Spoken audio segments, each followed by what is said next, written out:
Welcome student. Civil second year third semester, subject building construction.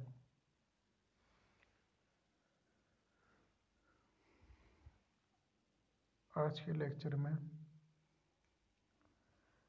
Classification of piles के बारे में बताएंगे।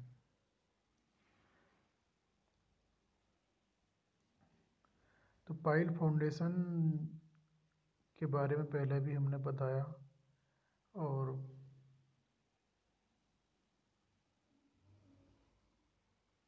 Pile foundation को किस किस रूप में बांटा गया है। अगर हम वर्किंग की बात करें तो पाइल्स को वर्किंग फंक्शन के अकॉर्डिंग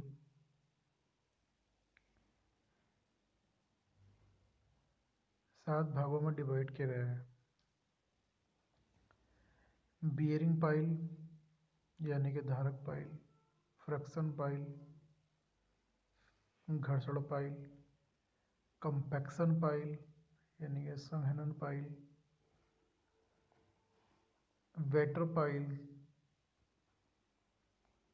डालू पाइल, एनकोहर पाइल, स्थिरक पाइल, सीट पाइल, चादरी pile, fender pile, fender pile. तो पाइल को वर्किंग के अकॉर्डिंग सबसे पहले आती है हमारी बियरिंग पाइल।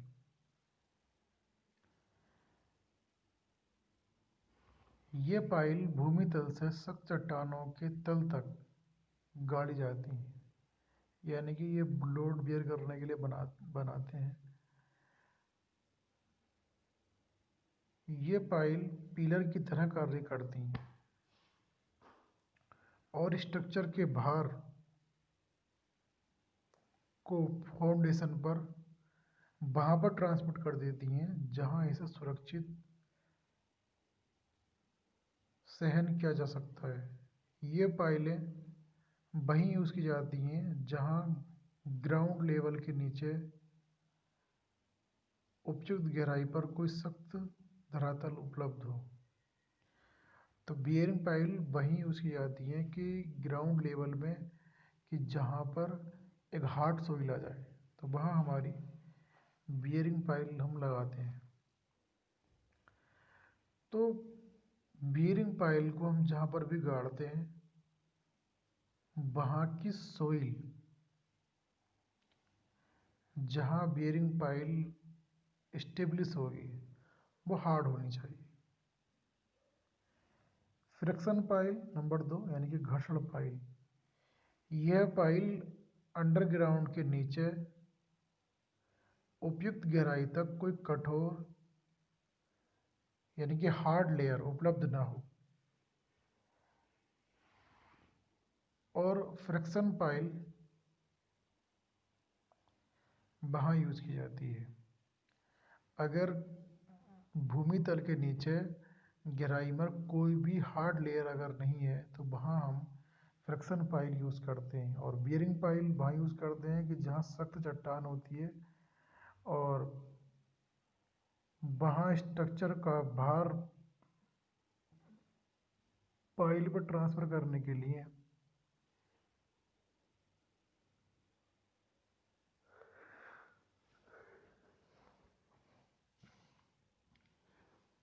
अंडरग्राउंड के नीचे गहराई पर जहाँ हार्ड स्ट्रेटा आता है वहाँ पर हम बियरिंग पाइल यूज़ करते हैं। तो फ्रिक्शन पाइल, ये पाइल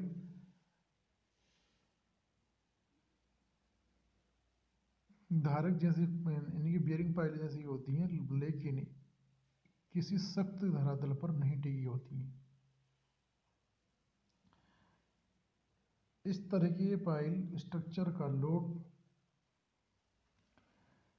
किसी हार्ड धरातल पर ट्रांसमिट नहीं करती हैं, बल्कि इन पर आने वाला भार पाइल और उसके चारों ओर सोइल के बीच उत्पन्न फ्रिक्शन के कारण साइडों की सोइल पर ट्रांसमिट हो जाता है। पाइल का व्यास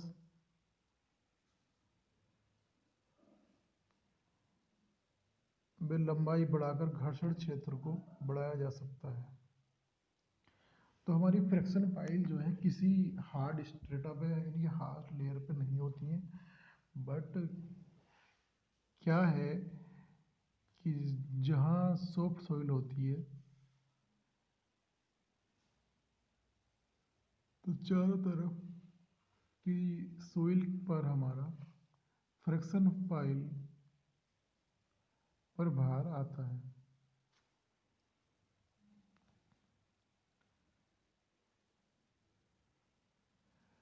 पाइल की बियरिंग कैपेसिटी बढ़ जाती है। अगर हम पाइल की लंबाई बढ़ा दें तो वहाँ पर पाइल की बियरिंग कैपेसिटी बढ़ जाती है और इस पाइल की सरफेस को खुरदरा बनाया जाना चाहिए, क्योंकि खुरदरा बनाने से क्या है कि एरिया जो उसके साइड से हमारी जो सोइल है वो भी अट्रैक्ट हो सके।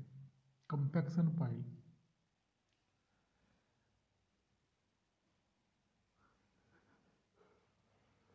कंपैक्शन पाइल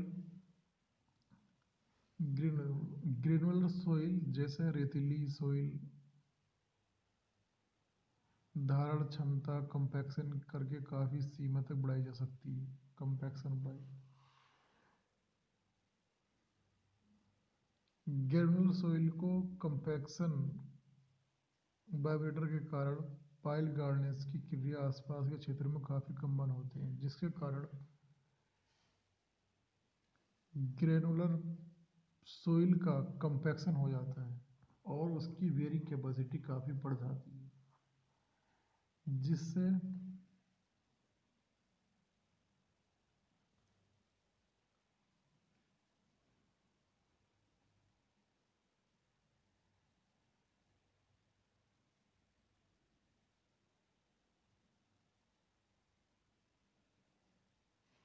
तो ये कंपैक्शन पाइल की एक फिगर है।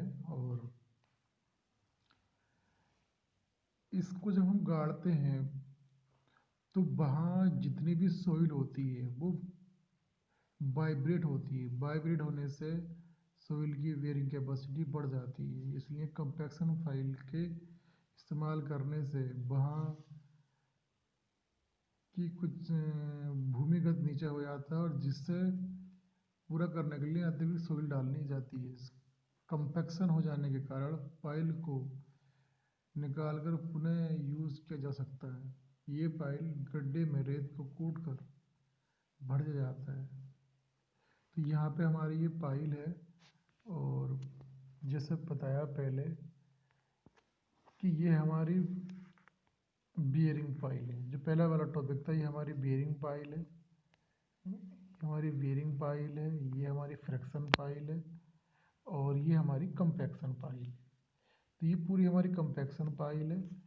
तो कंपैक्शन पाइल क्या है कि जब हम गाड़ते हैं तो जो भी वहाँ की सोइल है वो एक तरीके से उसका सेटलमेंट होने लगता है। से सेटलमेंट होने से सोइल की बेयरिंग कैपेसिटी बढ़ जाती है। तो कंपैक्शन पाइल, फ्रिक्शन पाइल और बियरिंग पाइल। बियरिंग पाइल हम हार्ड जगह लगाते हैं और फ्रिक्शन पाइल जो है हम वहाँ लगाते हैं कि जहाँ पर सोइल सॉफ्ट होती है। और कंपैक्शन पाइल सॉफ्ट पर लगाते हैं, बट वहाँ जो हम हमारी पाइल गाड़ने से वाइब्रेशन होता है तो वहाँ की सोइल की बेयरिंग कैपेसिटी बढ़ जाती है। अब आता है हमारे पास नंबर 4, डालू या प्रिवड़ पाइल, बेटर पाइल्स। तो बेटर पाइल्स में क्या है कि ये पाइल वर्टिकल न होकर किसी उपयुक्त ढाल पर गाड़ी जाती हैं। ये पाइलें इंक्लाइंड फोर्सेस और हाई हॉरिजॉन्टल फोर्स को रोकने के लिए यूज़ की जाती हैं। तो जो बेटर फाइल होती हैं, बेटर पाइल्स यानी कि डालू पाइल्स, तो ये वर्टिकल नहीं होती हैं। हालांकि मोस्टली पाइल वर्टिकल होती हैं, बट ये पाइलें वर्टिकल नहीं होती हैं और ये हॉरिजॉन्टल फोर्स को सहने के लिए बनाई जाती हैं। सीड पाइल, सीड पाइल मुख्य रूप से पानी के फ्लो को रोकने के लिए और कमजोर सोइल की साइड से फिसलने से रोकने के लिए लगाई जाती हैं। बर्फ, बांध, बियर आदि में इन्हें कट ऑफ दीवार के रूप में काफ़ी यूज किया जाता है। डीप एक्सकवेशन करते हुए समय साइड की मिट्टी को फिसलने से रोकने के लिए भी चादर काफ़ी यूज की जाती हैं, इसलिए इन्हें सीड पाइल्स कहते हैं। तो ये विभिन्न प्रकार की पाइल्स हैं और ये हमारी सीड पाइल्स हैं। तो जिस तरीके से दिखा रखा है ये हमारी सीड पाइल्स, फाउंडेशन पाइल और फेंडर पाइल। बेटर पाइल यानी कि हमने तिरछी लगा रखी है, एनकोर पाइल। एनकोर पाइल, ये पाइल सीड पाइल की दीवार पर आने वाले क्षैतिज हॉरिजॉन्टल फोर्स के प्रति चादरी पाइल को स्थिरता प्रदान करने के लिए गाड़ी जाती है। Encore pile. एक होती है फेंडर पाइल। फेंडर पाइल हमारी ये पाइल कंक्रीट डैग और किसी अन्य जलीय संरचना, जहाज़ों के अपघर्षण ये सबको सुरक्षा प्रदान करने के लिए लगाई जाती है। फेडर पाइल कहलाती है। स्पष्ट है कि ये बाहर की तरफ होती है और सामान्यतः कास्ट की बनी होती है। इस तो हमारी जो फेडर पाइल होती है वो बेसिकली लकड़ी की यानी कि टिम्बर की बनी होती है। तो यहाँ पे जो ये फिगर है, फिगर में अगर आप देखें तो ये हमारी एक एनकोर पाइल है, ये हमारी एक बेटर पाइल है और यहाँ पे हमने सबसे बाहर में ये हमारी फेडर पाइल है जो लकड़ी की है और मिड वाली हमारी फाउंडेशन पाइल है और ये सीट पाइल है। तो ये बहुत सारी पाइलें हैं और यहाँ पे हमारी ये सीट पाइल्स हैं।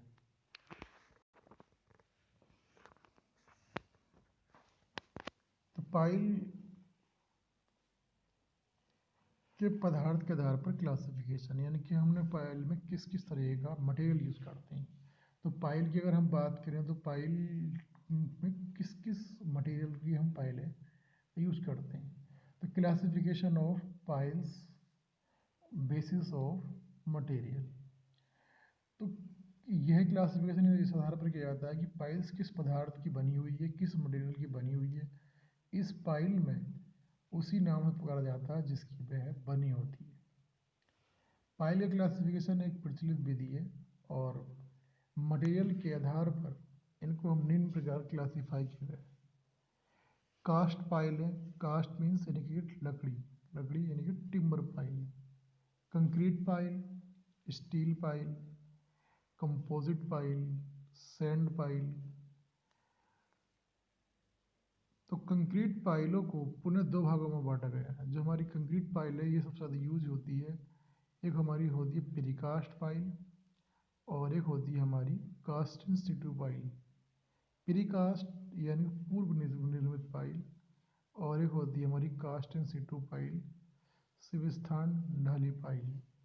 तो ये जो दो पाइलें हमारी हैं, प्रीकास्ट और कास्ट इन सिटू। प्रीकास्ट का मतलब होता है यानी कि ऐसा मेंबर जो हम पहले ही बना लेते हैं। जैसा आपने देखा होगा कि जितने भी हमारे फ्लाईओवर ब्रिज बनते हैं या बहुत सारी ऐसे कंस्ट्रक्शन होते हैं जिनके मेंबर हम पहले ही बना लेते हैं और वो सिर्फ जैसे रेलवे क्रॉसिंग है, रेलवे क्रॉसिंग के नीचे हमें कोई रोड निकालनी है तो उसका जो ब्रिज होता है वो हम पहले ही कंस्ट्रक्शन कर लेते हैं। एक मशीन आती है और तुरंत गड्ढा करने के बाद में जो हमारे प्रीकास्ट मेंबर हैं वो उनको फिट कर देती है। तो प्रीकास्ट का मतलब होता है यानी कि हमने उसको पहले कास्ट कर लिया है, वो हमारा ब्लॉक बिल्कुल रेडी है। अब हमें उस ब्लॉक के लिए कोई भी टाइम नहीं देना है कि साहब वो 10 दिन या 15 दिन के लिए उसकी क्यूरिंग होगी, तराई होगी, उसके बाद कार्य होगा, फिर उस पर चलेंगे। बट क्या है कि हमारी जो जो प्रीकास्ट मेंबर होते हैं वो हम पहले बना लेते हैं। और कास्ट इन सिटू का मतलब होता है कि वह मेंबर जो ऑन द कंस्ट्रक्शन साइट पर बनाए जाते हैं, यानी कि जहाँ वर्क है वहीं बनाए जाते हैं। तो बेसिस के आधार पर, मटेरियल के आधार पर जो पाइल को बांटा गया, timber, concrete, steel, composite, sand. और स्टील को दो भागों में बांटा है, प्रीकास्ट और कास्ट इन सिटू पाइल। अब हमारा आता है टिम्बर पाइल। टिम्बर पाइल में क्या है कि बिल्डिंग कंस्ट्रक्शन में यह पाइल बहुत पहले यूज होती रही है, मगर मॉडर्न टाइम में यह पाइल काफ़ी यूज़ की जाती है। ये पाइल लंबे पेड़ों के तनों की छाल उतार कर बनाई जाती है। बबूल, जो हमारी टिम्बर पाइल होती है, बबूल, देवदार, टीक, साल, जम्बा, राइनी, कुम्बिया, चीड़ आदि के पेड़ों से तैयार की जाती है। बबूल, देवदार, टीक, जम्बा, राइमी, कुम्बिया, चीड़, ये हमारे पेड़ हैं, इनसे हमारी पाइल बनाई जाती है। और पाइल की लकड़ी ऐसी होनी चाहिए कि इसके अंदर कोई भी बीमारी लगी हुई ना हो, और सीधी होनी चाहिए। पाइलों का व्यास 15 सेंटीमीटर 30 सेंटीमीटर तक होना चाहिए। और टिम्बर पाइल के नीचे सिरे पर डलवा लोहा, जो सबसे निचले वाला सिरा है, तो उस पर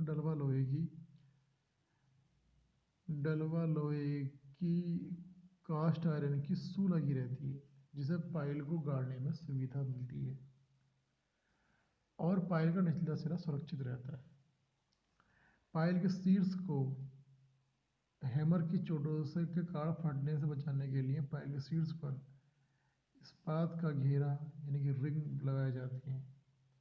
दोष ये और रोग रहित मजबूत टिम्बर से बनी पाइल अगर ऐसी सोइल में गाड़ी जाए जो सदैव नम रहती है या सूखी ही रहती है, तो पाइल कई शताब्दियों तक के लिए ठीक अवस्था में बनी रहेगी। और अगर अगर क्षेत्रफल में भूमिगत जल स्तर के काफ़ी उतार चढ़ाव होता रहता है, तो कास्ट पाइल कभी शुष्क व कभी नरम न रहने के कारण शीघ्र ही गल जाएगी। अगर क्षेत्र अंडरग्राउंड जल स्तर में काफ़ी उतार चढ़ाव के कारण होता है, तो ये कास्ट पाइल कभी शुष्क व कभी नम रहने के कारण शीघ्र ही गल जाएगी। तो जो टिम्बर पाइल हमारा है, तो इसके ऊपर हमारी इस्पात की रिंग लगी होती है। तो ये हमारे पास टिम्बर है, तो टिम्बर में ये जो हमारे यहाँ पे एक रिंग है, ये रिंग दिखाई, तो ये इस्पात की रिंग लगी रहती है। और इसकी जो नीचे की जो नोक है, यहाँ पर भी हम डलवा लोहे का एक डलवा लोहे की हम कोटिंग कर देते हैं।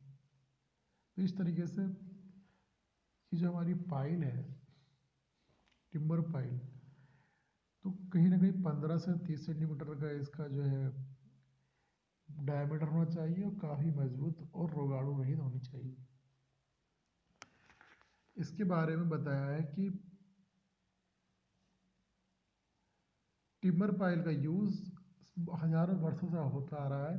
चीन में आज से लगभग दो 2200 वर्ष पहले किसी ब्रिज के लिए टिम्बर पाइल का यूज़ किया गया।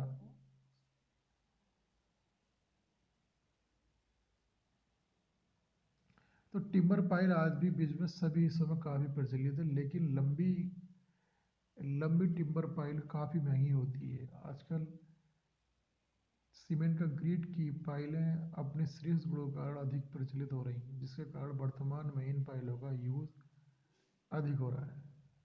आज मॉडर्न टेक्नोलॉजी के ज़रिए जो सीमेंट कंक्रीट की पाइलें हैं वो ज़्यादा पॉपुलर हैं, उन्हीं का हम ज़्यादातर इस्तेमाल करते हैं। लकड़ी की जो पाइल होती है वो काफ़ी कॉस्टली भी होती है, और उसका मिलना आसान नहीं होता है। Merits of timber pile, timber पाइलों के कुछ गुण, क्या क्या प्रॉपर्टीज़ हैं। नंबर 1, लंबाई और आकारों में शीघ्रता से यूज प्राप्त की जा सकती है। जितनी लंबाई है वो आसानी से मिल जाती है। इसकी लागत अपेक्षाकृत कम आती है।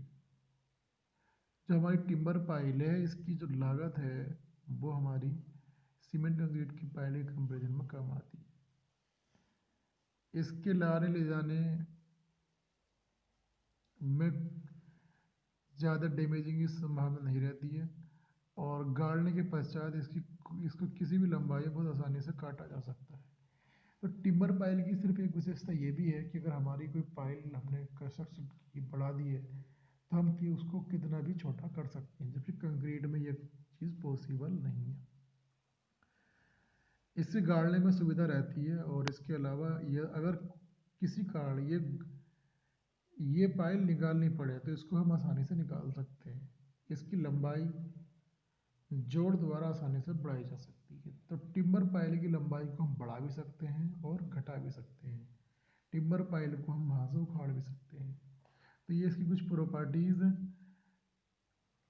डीमेरिट्स यानी कि अवगुण, दोष। टिम्बर पाइल के दोष क्या है? अधिक लंबाई की सीधी पाइल मिलना कठिन होता है। अगर हमें बहुत लंबी पाइल चाहिए तो वो मिलना पॉसिबल नहीं है, फिर उसमें जॉइंट लगाने पड़ेंगे जो ज़्यादा बेहतर नहीं रहेगी। दोष और रोग रहित कास्ट पाइल का मिलना काफ़ी कठिन होता है। किसी न किसी टिम्बर में कोई ना कोई रोग जरूर होता है, बट ऐसी टिम्बर मिलना बहुत ना के बराबर है जिसमें कोई भी दोष ना हो। सख्त हार्ड सॉइल के लिए उपयुक्त नहीं रहती क्योंकि वहाँ गाड़ना इसका आसान नहीं होता है। हार्ड सॉइल में गाड़ने के समय इसके फटने की संभावना ज़्यादा होती है। यह पाइल सेंसनिट न हो अथवा उस पर प्रीवेजेंट का लेप न हो, पाइल की आयु काफ़ी घट जाती है। ये पाइलें केवल फ्रिक्शन पाइल के रूप में ही यूज़ की जाती हैं। तो जो हमारी टिम्बर पाइल है वो हम उनको फ्रिक्शन पाइल के रूप में ही यूज़ करते हैं। पाइल के रूप में टिम्बर पाइल उपयुक्त नहीं रहती क्योंकि समस्त भार पाइल के सिरे पर आने वाली पाइल के चित्रित होने का डर रहता है। आजकल टिम्बर पाइलों का प्रचलन लगभग समाप्त हो चुका है। तो कंक्लूजन ये है कि जो टिम्बर पाइल है उसका हम बहुत कम इस्तेमाल करते हैं और अगर इस्तेमाल करते भी हैं तो कहीं ना कहीं टिम्बर पाइल का जो इस्तेमाल होता है वो फ्रिक्शन पाइल में होता है, यानी कि फ्रिक्शन पाइल में होता है। अब आती है कंक्रीट पाइल। तो कंक्रीट पाइल हमारी आरसीसी की बनी होती है और ये पाइल सर्कुलर शेप में, रेक्टेंगल शेप, स्क्वायर शेप में, ये षट्भुजाकार, ऑक्टागोनल या हेक्सागोनल के आकार में हो सकती है। अपने विशिष्ट गुणों के कारण मॉडर्न कंस्ट्रक्शन में कंक्रीट पाइल का यूज़ तेजी से बढ़ रहा है। कंक्रीट पाइलों के लिए कुछ विशिष्ट प्रॉपर्टीज़ निम्न है। तो कंक्रीट पाइल जो है वो हम आज के दौर में काफ़ी यूज़ कर रहे हैं। ये गोलाकार भी हो सकती है, वर्गाकार भी हो सकती है, षष्ठभुजाकार हो सकती है, अष्टभुजाकार हो सकती है। इसका संक्षारण नहीं होता है, यानी कि कोरोजन नहीं होता है। कंक्रीट पाइल में जो है कोरोजन नहीं होता है और स्टील की है तो उसमें कोरोजन हो जाता है, कोरोजन। इस पर पानी और स्थल परिस्थितियों का कोई प्रभाव नहीं पड़ता है। इसकी सामर्थ्य काफ़ी अधिक होती है, यानी काफ़ी मजबूत होती है और कोई भी आवश्यक लंबाई आकार में बनाई जा सकती है। इन पाइलों का फ्रिक्शन फैक्टर और भार धारण क्षमता काफ़ी अधिक होती है और कम पाइलों की आवश्यकता होती है। इसके निर्माण के लिए आवश्यक सामग्री उपलब्ध होती है और कंक्रीट पाइलों को दो भागों में बांटा गया, प्रीकास्ट कंक्रीट पाइल और कास्ट इन सिटू पाइल। तो कंक्रीट पाइल जो होती है हमारी उस पर जंग नहीं लग सकती और वो काफ़ी मजबूत होती है और किसी भी आकार में हम कंक्रीट पाइल को ढाल सकते हैं। तो कंक्रीट पाइल कुछ ऐसी होती है जो हम पहले ही तैयार कर लेते हैं, कुछ ऐसी होती हैं जो हमें ऑन द कंस्ट्रक्शन वर्क पे ही करनी होती हैं। तो प्री कास्ट कंक्रीट फाइल, जैसे कि नाम से स्पष्ट है कि पहले निर्माण गाड़ने से पहले ही किया जाता है, ये हमारी एक तरीके से रेडीमेड फाइल होती हैं। किसी कास्टिंग यार्ड पर इनको डाला जाता है। कास्टिंग यार्ड मीन्स एक ऐसा एरिया कि जहाँ पर बहुत सारे मेंबर तैयार किए जाते हैं, कास्टिंग यार्ड।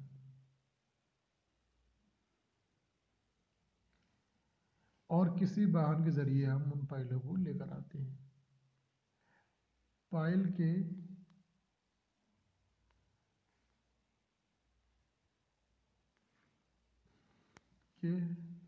लाने ले जाने में कुछ हानियाँ हो सकती हैं।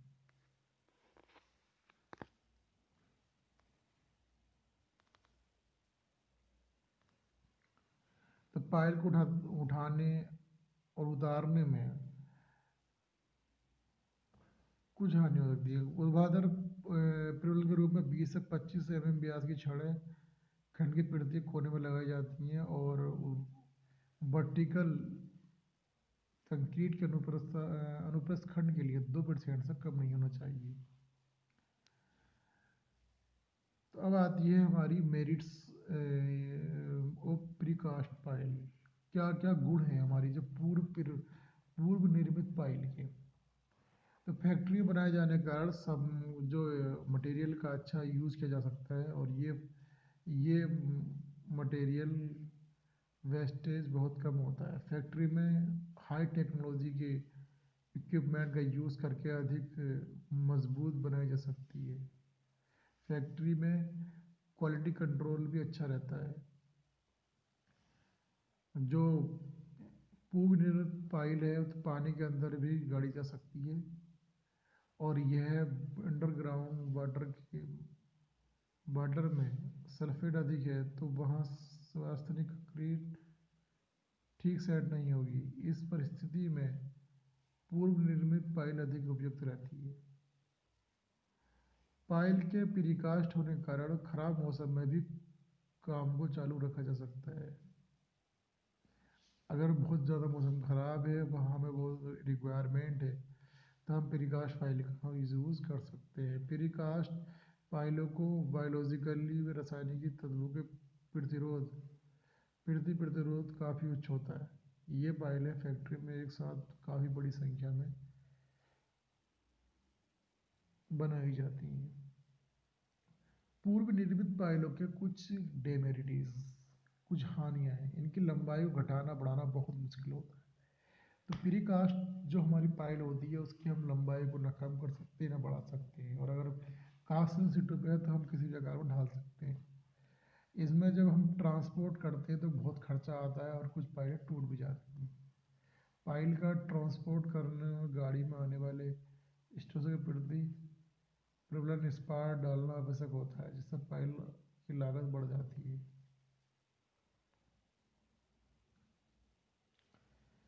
ट्रांसपोर्ट गाड़ने के समय फाइल के टूटने व छिद्रित होने का डर रहता है।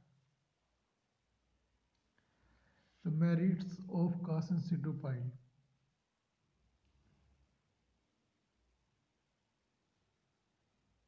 Merits demerits cast in situ file.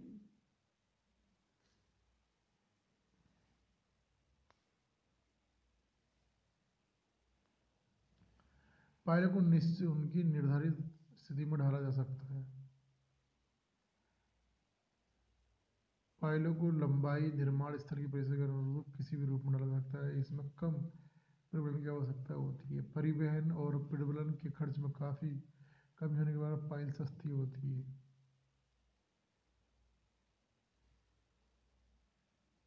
Concrete डालने के बाद उसकी उचित खुदाई तराई नहीं हो पाती, जिससे कंक्रीट पूरी तरह से विकसित नहीं होती है। वर्षा ऋतु में पहले कार्य रोकना पड़ता है। Cast in Situ.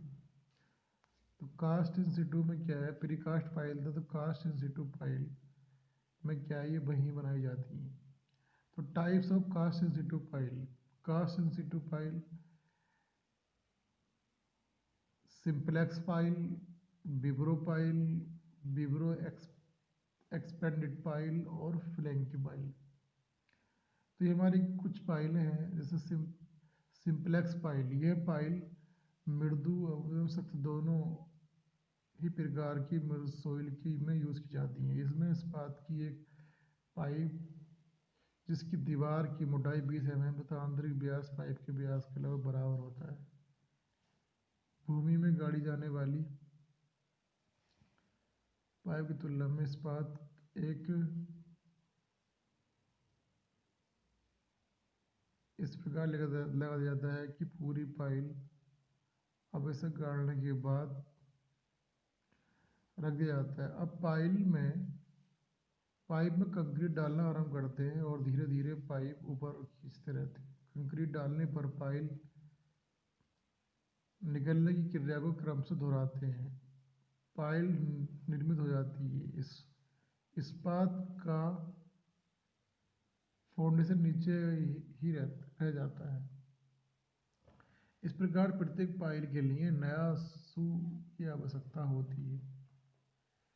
जो पाइल होती है उसके लिए पाइल के लिए पाइप का लटका पिंजरा कंक्रीट डालना तथा पाइप बाहर खींचना तैयार सिंप्लेक्स पाइल तैयार करना। सिंप्लेक्स पाइल तो ये हमारे पास इस्पात का 20 mm मोटा एक क्या है, एक इसका स्ट्रक्चर है सू परिवहन पिंजरा और तैयार सिंप्लेक्स पाइल। विब्रो पाइल।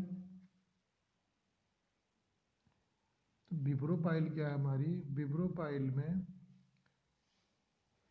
यह पाइल ऐसे स्थानों के लिए अधिक यूज होती है जहां पर भूमि बहुत सॉफ्ट होती है। यह पाइल सोइल का कंक्रीट के बहाव के विरुद्ध फ्रिक्शन रेसिस्टेंस बहुत कम है और कंक्रीट आसानी से सोइल के स्थान बना सकती है। इसमें इस्पात के केसिंग पाइप को जिसकी तली से ढलवा इस्पात को फाउंडेशन लगा होती है तो आवश्यक की गहराई तक भूमि में गाड़ दी जाए। पाइप और पात का जोड़ जलरोधी होना चाहिए ताकि पाइप में पानी में मिट्टी नहीं आए। यह आवश्यक है कि पाइप में परिवहन पिंजरा ठीक स्थिति में रखा दिया जाता है। अब पाइप में कंक्रीट डाली जाती है। कंक्रीट की कुटाई और केसिंग पाइप के बाहर निकलने का कार्य चरणों में किया जाता है। पाइप के सिरों से हेमर का एक्सटेंडिंग लिंक से जोड़ दिया जाता है। हेमर के ऊपर ऊपरी लोड में पाइप थोड़ा ऊपर आ जाता है और पाइप के स्थान को भरने के लिए कंक्रीट नीचे की ओर पाइप के निचले आघात तो कंक्रीट में कुटाई हो जाती है तथा कंक्रीट अनियमित आकृति में बाहर फैल जाती है। इस कारण ये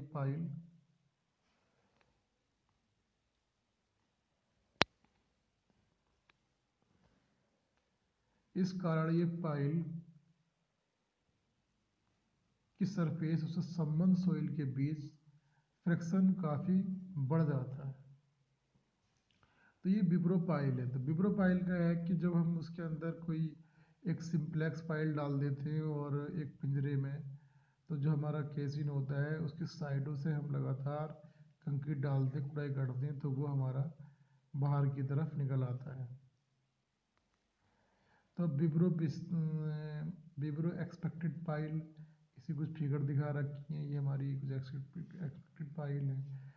पाइल का भूमि में गाड़ना, पाइल में थोड़ी कंक्रीट डालना, पाइप को बाहर निकाल लेना और पाइप की तली से चपटा पात लगाकर छिद्र को में उतारना। तो विब्रो एक्सपेक्टेड पाइल एक हमारी फ्रैंकी पाइल। फ्रैंकी पाइल क्या होती है,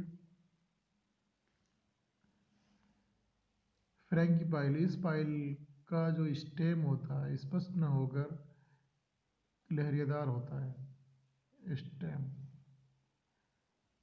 जिससे पाइल का फ्रिक्शन काफ़ी बढ़ जाता है और इसके निर्माण के लिए पाइल के व्यास के बराबर आंतरिक व्यास का पाइप भूमि पर वर्टिकल खड़ा कर दिया जाता है।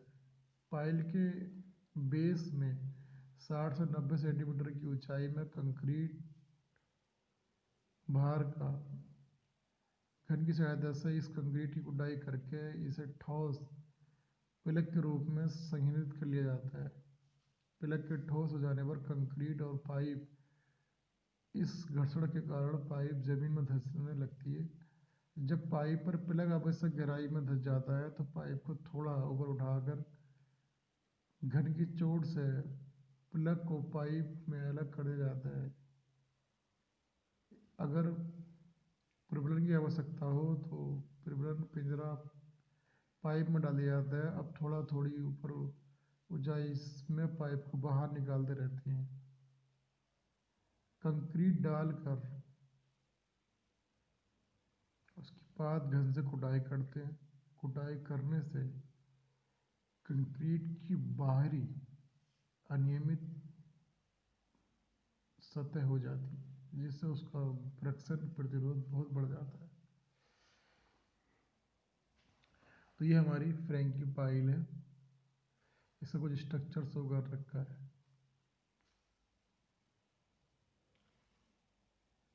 स्टील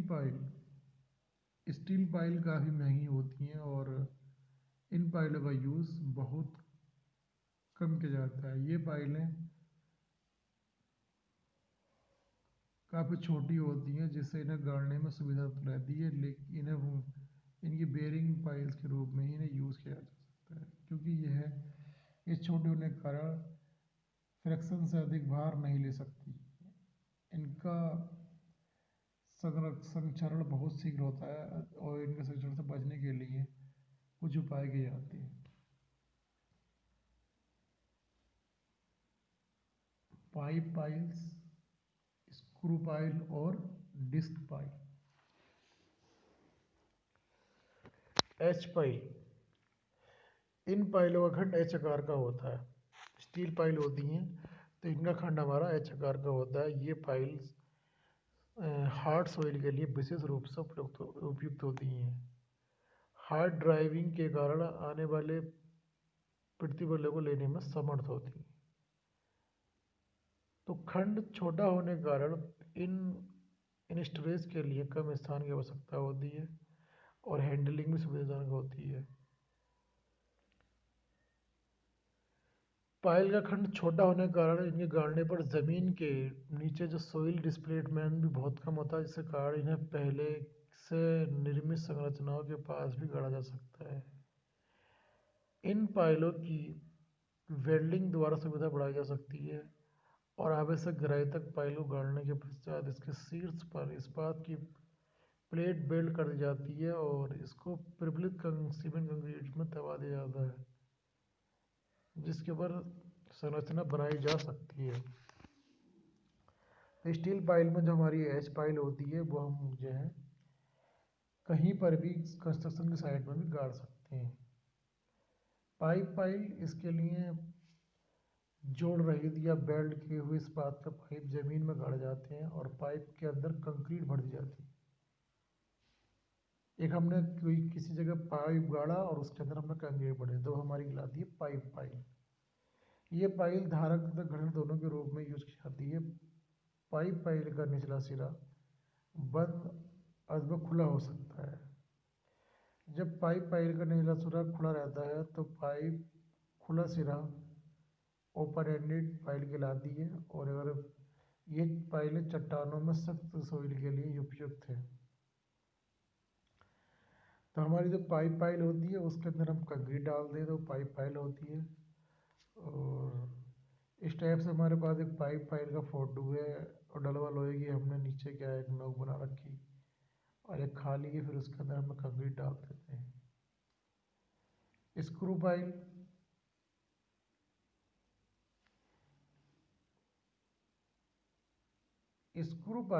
स्क्रू पाइल में क्या है कि स्क्रू पाइल ये 15 से 20 सेंटीमीटर बाह्य व्यास की एक साफट होती है जिसके आधार सिरे पर एक पेंच हेलिक्स होता है और पाइल की साफ ठोस और खोखली हो सकती है।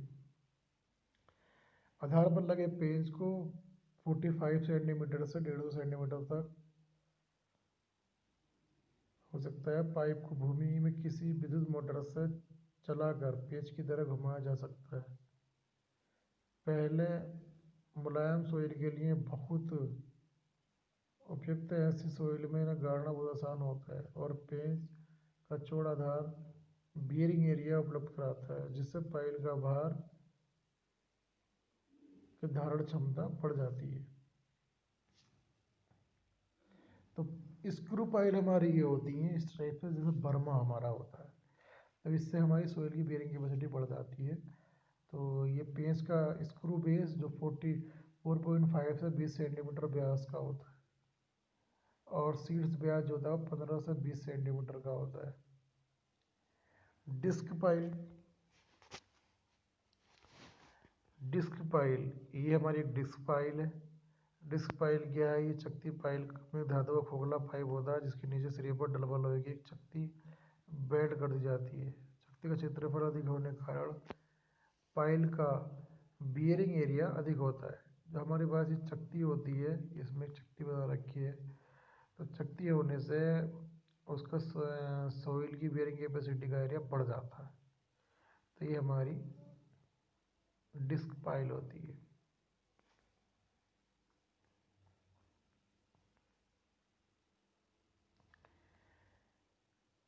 कंपोजिट पाइल, कुछ कंपोजिट पाइल हैं। तो कंपोजिट पाइल, इसमें पाइल की पूरी लंबाई की दो भिन्न पदार्थों की बनी होती हैं। पहले एक पदार्थ की पाइल गाड़ दी जाती है और उसके बाद दूसरे पदार्थ की पाइल पहली पाइल से जोड़ते हुए गाड़ दी जाती है, ताकि दोनों एक साथ एक सम रूप में कार्य करें। इस व्यवस्था में दोनों पदार्थ के अच्छे गुणों का लाभ प्राप्त हो जाता है। ये पाइलें बहुत सस्ती होती क्योंकि इनमें एक पदार्थ के हाई कोरोजन रेसिस्टेंस और दूसरे पदार्थ की हाई स्ट्रेंथ तथा सस्तेपन का संयुक्त रूप से यूज किया जाता है। तो टिम्बर और कंक्रीट की संयुक्त पाइलें काफ़ी प्रचलित हैं, क्योंकि टिम्बर की हमने कुछ जगह पर लगाई, उसके साथ में हमने कंक्रीट की मिक्स कर दी। नीचे की तरफ जो है टिम्बर पाइल गाड़ दी जाती है और नीचे की सोइल में जलीयांश परिवर्तन नहीं होता है। इस स्थिति में जो टिम्बर पाइल है बहुत टिकाऊ रहती है। इसके साथ टिम्बर पाइल काफ़ी सस्ती भी पड़ती है और काफ़ी कास्ट पाइल के ऊपर ऊपरी सिरे को मिलाते हुए कंक्रीट की पाइल गाड़ दी जाती है। यह पाइल मजबूत होती है और जिस भाग को तो ये सुरक्षित रहती है। तो कास्ट तो कंबाइंड कंपोजिट पाइल क्या है कि जहाँ पर हम दो मीटर की पाइल यूज़ करते हैं, मिक्स करते हैं, तो वो हमारी कंपोजिट पाइल कहलाती है। तो ज़्यादातर हम लकड़ी की पाइल जो है नीचे लगाते हैं और कंक्रीट के ऊपर लगाते हैं, तो ये हमारी कहलाती है कंपोजिट पाइल। अब आता है टॉपिक की पाइल को गाड़ते कैसे हैं, यानी कि जो हम इंस्टॉल करते हैं पाइल को कैसे गाड़ते हैं। पाइल का गाड़ना यानी कि पाइल ड्राइविंग। तो किस तरीके से हमारी पाइल जो है ड्राइव करती है। तो पाइल ड्राइविंग के लिए पाइल को गाड़ने की क्रिया के दौरान पाइल को वर्टिकली खड़ा करना होता है। तो सबसे पहले हम पाइल को सीधा वर्टिकली खड़ा करते हैं और पाइल को गाड़ने की क्रिया के दौरान पाइल को वर्टिकल स्थिति में बनाए रखना होता है। पाइल को रिफ्यूजल की स्थिति में निर्धारित गहराई तक गाड़ना। अस्वीकृति की स्थिति वह है जब पाइल और अधिक गाड़ना संभव न हो। पाइल का गाड़ना एक अत्यंत तकनीकी विषय है जिसे प्रशिक्षित और अनुभवी इंजीनियर के निरीक्षण में ही किया जाना चाहिए। पाइल गाड़ने पर शीट्स पर हैमर से चोट लगाते हैं और पाइल गाड़ने के हथौड़े विभिन्न प्रकार के, जिनमें परिस्थितियों के अनुरूप उपयुक्त हथौड़े का चुनाव किया जाता है।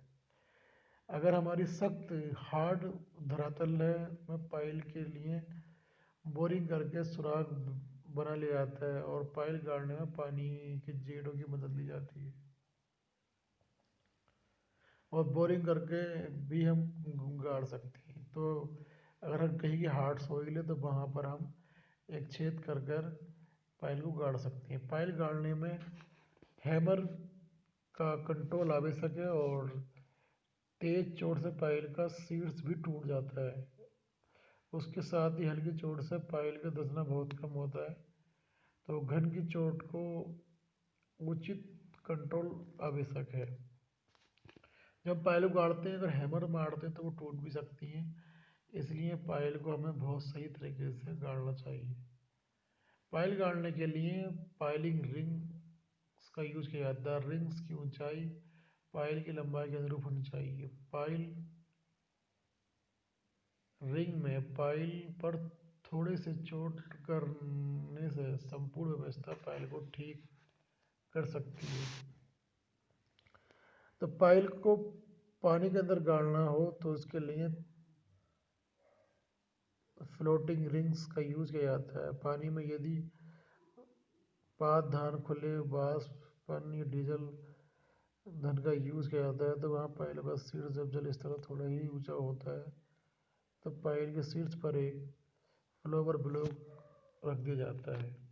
तो पायल को जब हम गाड़ते हैं तो हमें पायल पर हैमर ही मारना होता है। जो टेढ़ जगह होती है तो हमें चाहिए कि हम वहाँ पर बोरिंग करके पायलों को इंस्टॉल करें। क्रेवलर ट्रैक यानी कि क्रेवलर ट्रैक पर स्थित टेलीस्कोपिक फ्रेम सहित एक पाइप रिंग। तो ये पाइप रिंग है, इसकी हेल्प से हम पायलों को इंस्टॉलेशन करते हैं। पायल गाड़ने के लिए रिंग। तो पायल विभिन्न क्षमताओं के प्रकारों से मिलते पायल रिंग विभिन्न क्षमताओं के प्रकारों से मिलते कार्य के अनुसार प्रयुक्त रिंग का चुनाव किया जाना चाहिए। चुनाव के समय निम्न बातों का ध्यान रखना चाहिए। अगर पायलों की संख्या अधिक है तो अधिक क्षमता के रिंगों का चुनाव ज़्यादा होता है।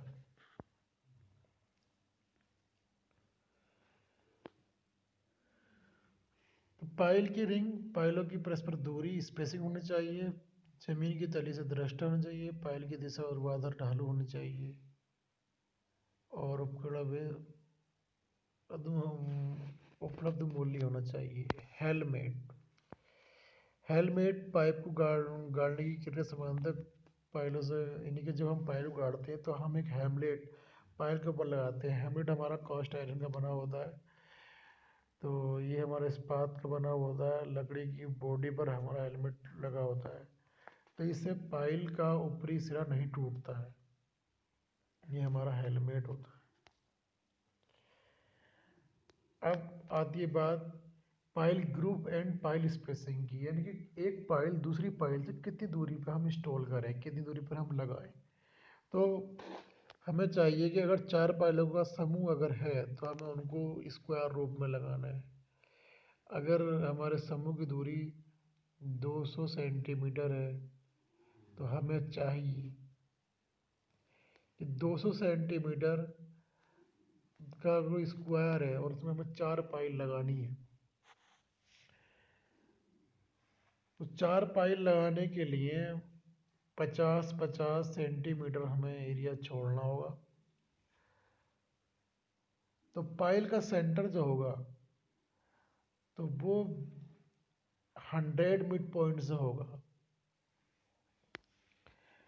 तो स्पेसिंग के लिए अगर हमें देखा जाए तो ये जो पाइल हमारी है इस पाइल में इस कॉलम से इस